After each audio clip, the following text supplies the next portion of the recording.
তন্ত্র কি? এক কথায় উত্তর দেবেন।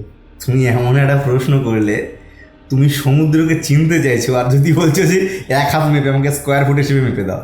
তন্ত্রকে এক কথায় কোনোদিন এক্সপ্লেন করা যায় না, কিন্তু বুঝতে হয়তো হবে। এখন আমি তোমাকে তন্ত্র কি এটা বোঝানোর জন্য যে তোমাকে টোটাল একটা 400 পাতার একটা বই পড়ায়, তো সেটা তো কেউ মানুষের বুঝতে সুবিধা হবে না। প্রত্যেকটা একটা সার বস্তু থাকে। এক কথাতে তুমি যদি বুঝতে চাও তন্ত্র কি, তাহলে সবার প্রথম তন্ত্র শব্দটাকে ভাঙো, তাহলে দুটো শব্দ পাবে, তন আর ত্রো। এই তন অর্থাৎ তনু, আচ্ছা তনু মানে আমাদের শরীর, 84 আঙুলের যে শরীর, এই 84 আঙুলের শরীর। আচ্ছা আর ত্রা, ত্রা কথার অর্থ হচ্ছে ত্রাণ বা রক্ষা করা। আচ্ছা, তাহলে আমাদের এই শরীরটাকে রক্ষা করার জন্য যে পদ্ধতি, সেটাকেই বলা হচ্ছে তন্ত্র। তারপরে কি থাকছে? মন্ত্র।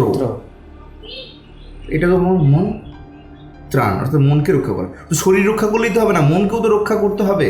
একটা এই শরীর এবং একে অপরের কানেক্টেড। তাহলে তন্ত্র বুঝিয়ে নিলে প্রথমে আছে মন্ত্র, তো মনকে রক্ষা করবে। মন রক্ষা করলে পরে শরীর অনেকটাই রক্ষা হয়ে যায়। এবং মন রক্ষা হতে আমি করতে পারছি না বা কোনো একটা প্রবলেম হয়ে গেছে, তখন শরীরটাকেও রক্ষা করতে হবে।